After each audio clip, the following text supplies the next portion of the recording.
Welcome to Expert Opinion, the branding business forum where leaders share their views, insights, and experiences from the world of B2B branding. And now, here's your host. Welcome to Expert Opinion. I'm Ryan Rieches, and today's guest is Alan Weiss, CEO of MarketingProfs, the company he founded over 10 years ago while a professor at marketing at USC. Today, MarketingProfs is used by over 600,000 global professionals as a resource to cut through the clutter and gain the most relevant content, best practices, and training for modern marketers. I had the pleasure of joining Alan on a regional BMA conference and was very impressed by the company, what he's doing today, and where the business is going. Alan, welcome to Expert Opinion. Well, thank you very much. Maybe we can start with a little background on MarketingProfs and where you got the idea and why you started the company. Sure. Well, it was kind of a funny story. I started it, one of my things that I do is I'm a professor of marketing at USC, and I started this as a way to, in a sense, make my job easier, teaching MBA students by having a resource on the web. And so I coded a website. I think I called it MarketingProfs Marketing Today or something like that. And so over the years, it kind of grew and added people, and so now I have a company of 45 of us who are basically doing training marketers, kind of in the same way I started back in 2000. Well, it seems like you were a little bit ahead of the time in the sense that content has become a very big topic over the last few years, and it's constantly in the news. And so at the same time, how do you separate yourself from other sources of online content and training? Well, that's a good question. We started, we were just a content company. That's basically it. And then as the walls came down and everybody started putting up content. And since we started, my idea was to have a really good brand, and that's kind of like been the kind of the forefront of the company, is to have a really good brand. And so by the time a lot of other people came in, we still had a very good brand name. But because of the fact that Microsoft had come to us about probably 6-7 years ago and asked us to start training their independent software vendors, we kind of got into the training market, and so we're really now more of a training company rather than a content company. And so that's what we do, is we train marketers in a lot of different companies who are our clients now, but we still have a website.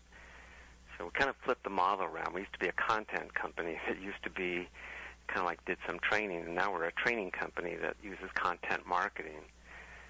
And so that's how we are now. That's how we kind of cut through.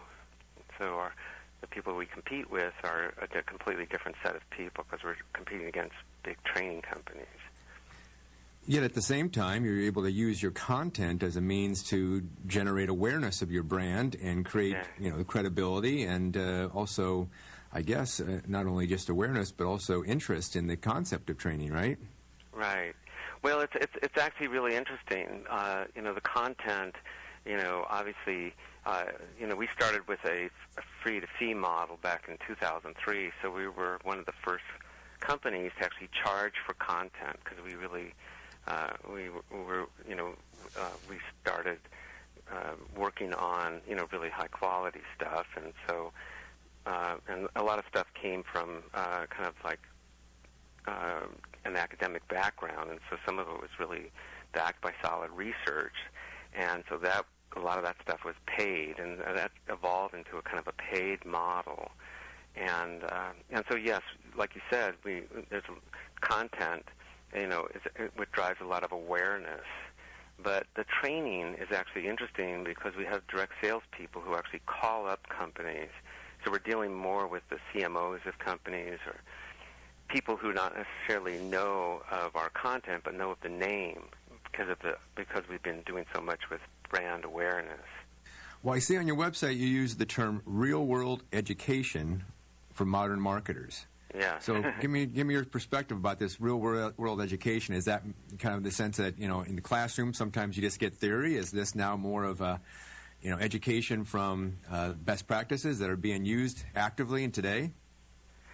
Well, yeah. I mean, the idea of that's kind of like a tagline. We used to have a different tagline, but we've always been like try to be on the cutting edge. So, as an example, we started having articles about blogging back in 2002, which was about 3 or 4 years before other people started talking about blogging. And so we've always tried with the content that we have on the site to always be really trying to figure out what is the next thing that people are going to be talking about. Now, the training market is different because this is like where companies come and they say, we really want our people to be trained on, say, content marketing, or they want them to be trained on search engine optimization, at which time they're just looking for solid content of ways so that people can really up their skills and be able to perform better in their organizations. And so sometimes they want what's cutting-edge stuff, but sometimes they just want solid, content that really helps people improve their skill set. Well, I see you offer a lot of different types of training in virtually all the different disciplines of marketing, and then you also offer more the technical side of some of the components you just mentioned, SEO or content. Where are you finding the greatest interest these days? What specific topics? Well, that's interesting. Like, it's been really interesting to watch, what are the hot topics, that's gone on. And so right now we're seeing that companies, obviously when the recession hit in 2008, people were really looking for lead generation. So anything that had to do with lead gen and value propositions and really putting good value propositions together. And then it kind of like went into heavy content marketing, which is very broad. But, in order to write content, you have to have really good writing skills. And so we are doing that. Ann Hanley, our chief content officer, who wrote a book on Everybody Writes, is now, that's one of the things that we're doing, is that we're doing in some big companies, is we're teaching people how to write better. So the topics kind of change, kind of depending on the company, depending on where they are, and the kind of whatever skill gaps they have in their company. So that kind of determines like what we do inside companies. Now it's different on the site because when people are coming on the website, those people are usually more interested in like what's happening next, or trying to solve a problem. So what is happening next? I mean, is it social media? Is that still the hot button out there, or is it something else? Well, yeah, it's a funny, marketing is a funny, when you look at kind of all the changes that are going on, you just have to be really, I try to get people in the company to always, rather than having heads down, is that they're really paying attention to what's going on, in the market. And, when social media was big, we were all over social media. And so, but it changes. Social media becomes big, and then next thing, something else becomes big. And so you have to be real sensitive to changes that are going on. Absolutely. It seems like the world of marketing is moving faster than ever.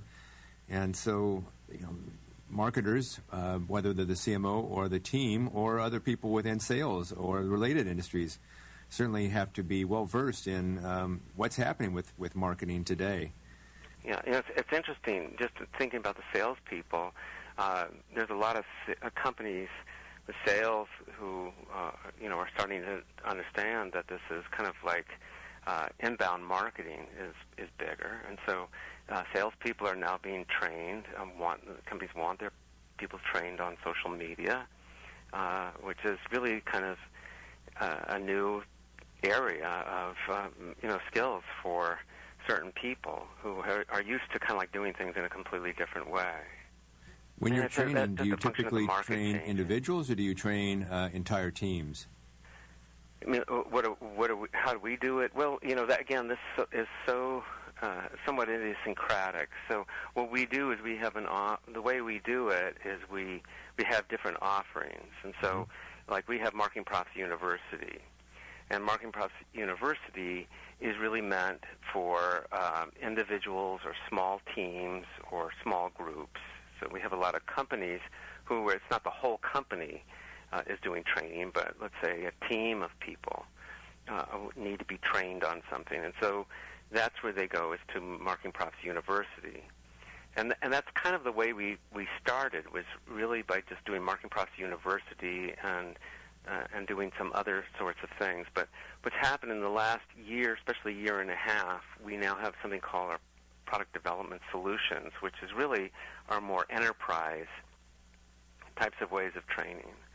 And the reason for this is that kind of the state-of-the-art in training is known as blended learning. And so the way that we used to do things just online isn't really enough for transferring the kind of skills that a lot of companies are looking for that go all the way to kind of like as close to the bottom line as possible. And for that, they really need blended learning, which is a combination of offline and online training. So that's what we do now.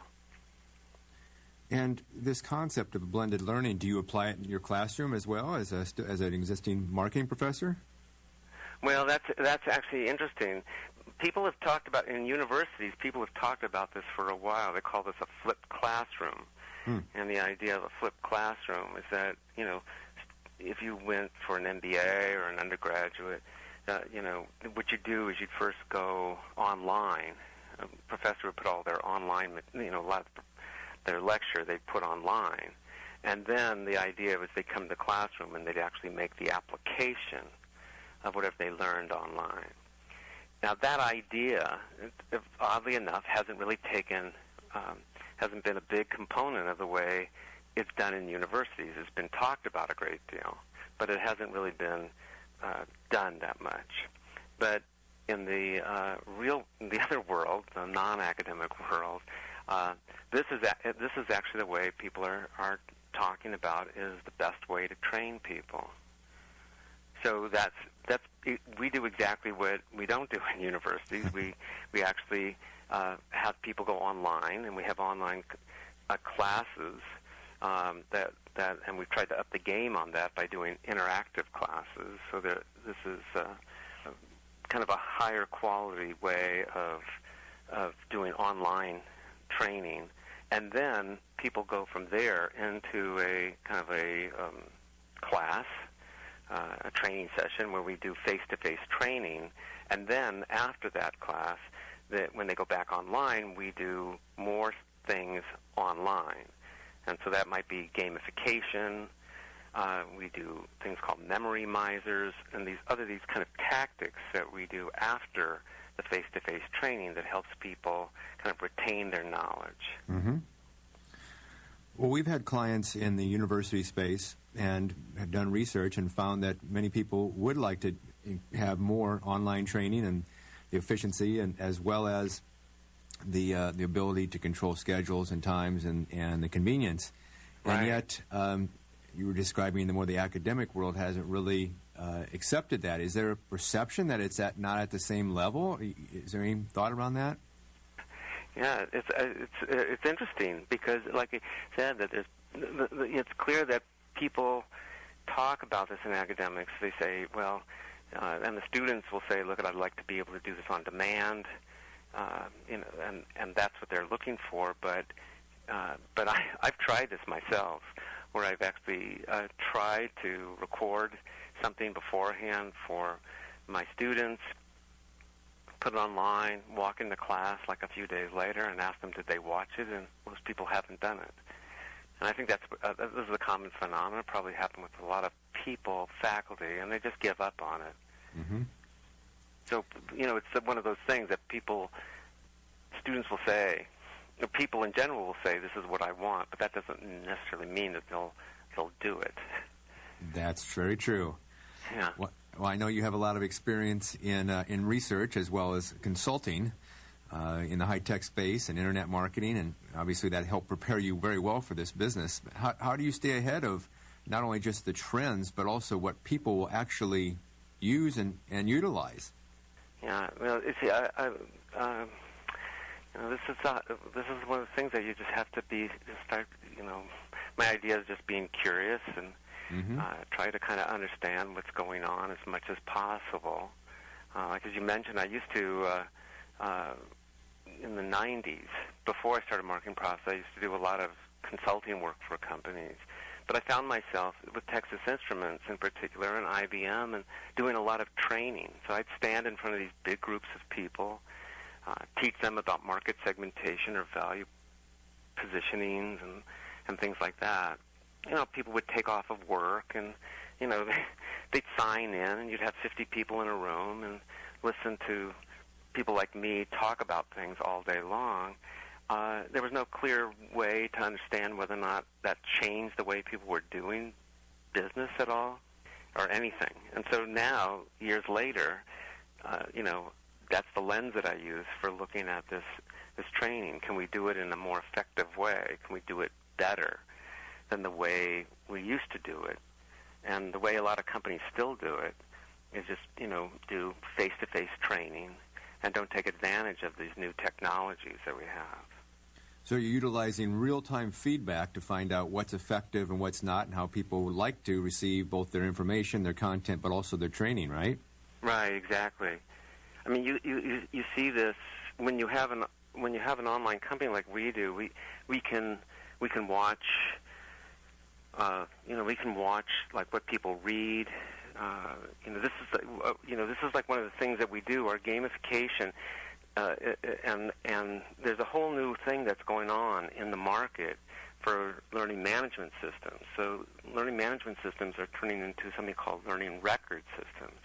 And so they're even realizing that people, how they learn is not necessarily they watch some seminar, but they go on, on a website and they download a white paper, they read something. And so we're capturing that information because that comes as part of the way you do training nowadays. And so by watching the data, you can start seeing what it is that people are interested in. And that starts to give you a lot of information about like what courses you need to put together, what modality people are interested in. Like, are they interested in more in like you're doing a podcast? Are they interested in like infographics? Are they interested in just text? Are they interested in video? And so you get a kind of a feedback process so that you can kind of understand what people are engaged with better. Well, that certainly helps you stay ahead of the curve and always current because you're utilizing that real-time feedback to implement in your business, right? Right, exactly. This is, in a sense, we're just doing pretty basic marketing. We're just trying to listen really carefully to the market. And so obviously, since we're an online company and we work in this digital space, where data is so prevalent that we can actually use not only what we experience and what we hear people saying, but we can use the data that we get from watching what people actually read and what they care about, and try to use our best judgment to join these together to provide the best offerings we can. Well, on that topic, you got any insights for us as to what are those new things that people are really believing in and evolving? I'm sorry, say that again, please. Okay, utilizing some recent stories, recent experiences. What are you finding? What's working? It's kind of hard to say. There's all sorts of different things seem to be working for people. Again, it comes down to a lot of this is so specific to these different companies. The companies are so different these days in terms of what their abilities are, and so what works for one company is because they have most of the people who are at a very early stage. What's going on, for example, in digital is not that important to them. And then you go to another company, and that's the most important thing to them. So I'll give you an example. Like we did something with Brown-Forman, which is one of our clients. They do Jack Daniels, and they wanted everybody to know marketing ROI. That was their main issue, was that in their business, the most effective thing that they could possibly do was make sure that everybody knew how to calculate, a return on investment. And then you go to another company, and the main thing is, they're going through a branding change. Mm-hmm. And so they want everybody to understand, how to brand umbrellas work, how do sub-brands work. And you go to another company, and they're in a completely different place. So it's really hard to come up with one general rule as to what is really going on and what's the most effective for people. Understood. So, especially in the training aspect, you have to really be pretty well-rounded in all the different topics that you can offer, and then be able to address a company's specific situation and be able to then offer that training. In terms of the content that your team, as well as maybe you can describe how other content is provided to Marketing Profs and then how it's shared on a daily basis, right? Right. Well, this actually raises a kind of an interesting question, as I think you're pointing to, which is that, we have a lot of people who contribute to Marketing Profs, and so that has given us a wide breadth of content areas that we're able to put on the website. When it comes to our training, on the other hand, we do our own training, so it is not done by outside people. We actually do the training. And so we as a company have to kind of pick and choose. We have to decide on what areas we're going to specialize in. Mm-hmm. And so this is the part of the conundrum whenever you're in this business, which is you want to satisfy everybody, but everybody has idiosyncratic needs, and you just can't do that. So we're becoming very focused on these are the main kind of topic areas that we're going to really excel in, and then we're going to build out from there, and that's going to take time. Right. So we're wrapping a lot of our training in the early stages around content, writing, lead generation, a lot of the value proposition, a lot of the main things that we're hearing, what most of the people in the market are very interested in. Alan, we're almost out of time, so our time together went quite fast today. So any final advice for global marketers or executives who are listening today? Well, the only thing I would say is, I think my sense is that when I've seen other companies, it's really easy to get kind of swept up in your own industry and your own little world. And when I was at the BMA with you guys, that was one of the messages I said, is that you have to really look at different industries, look what's happening outside of your industry to other industries. It's called lateral thinking, look for analogies and things like that. Learn from other industries. That's my recommendation, because as the world is shifting around, it might be other industries that are really catching the wind, and so you just want to keep your eyes wide open. Well, I think that's smart advice. We are certainly seeing it within our client base. As a brand strategy firm, the amount of time that we can apply a thought or a concept from one industry and over to another industry has been very, very effective, and it's how you create a little bit of a disruption within that industry, right? Right, exactly. Well, Alan, if our listeners had any questions of you, how could they best reach you? Do you have an email address or anything? Or? People can just contact me, AMW, at MarketingProfs.com. All right, wonderful. Alan, thank you so much for being a guest in the show. Well, thank you so much.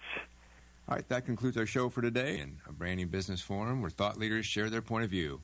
If you'd like to listen to past shows or read our blog series, visit BrandingBusiness.com.